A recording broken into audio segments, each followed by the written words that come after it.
This is one last relatively short update video. You may notice that the fuel line here is missing.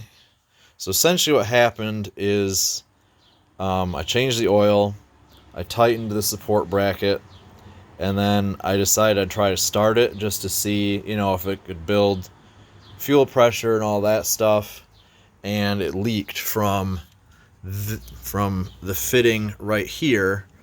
And it was because it wasn't tight enough. Because it's really hard to get leverage when you're just holding on to the fuel pressure regulator. So what I did is I took the fuel pressure regulator off the fitting, took the fitting, put it in a vise, and then I tightened this thing down until it bottomed out.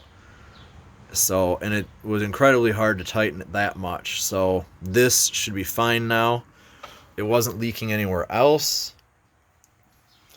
And then the other thing I did is I took the heat shield off of the exhaust. I just wanted to see what it looked like. I didn't break any of the bolts, because even though this came from northern Michigan, it's somehow like completely rust free. And then the other thing is I did get the wideband and brought it out here, and the instructions say you want the sensor a minimum of 18 inches away from the exhaust ports. So it's actually gonna have to go underneath the car anyway, so I don't need that shield off, but I took it off, so now I'm going to leave it off unless I actually have heat issues. So what I found out, unfortunately, is that I was using this line right here for this. And as you can see, it says not for fuel injection systems. It is fuel line, but it is not for fuel injection. So I'm assuming it's lower pressure. So there's a bunch of connections that have it, like it's on there and stuff, but it's being used as vacuum line.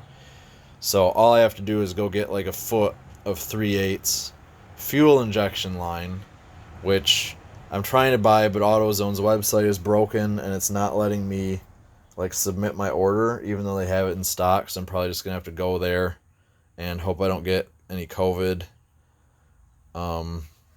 But yeah, that's pretty much all I did today. It was weird. The oil filter wouldn't thread on. It got stuck, and I didn't want to like leverage it too much, so I ended up getting the support bracket out of the way, which I don't know if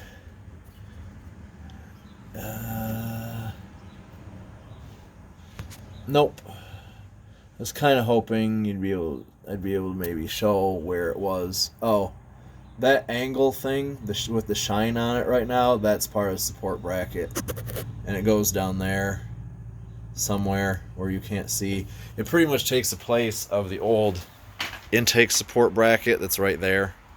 So pretty much I'm going to get some 3/8 hose for that, and then the 90 for the intake should be here tomorrow.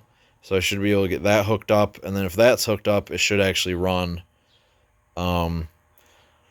And if it runs and nothing leaks and all that stuff, then I can take it. I can actually get it out of the garage, put some 93 octane in it, and then once I get the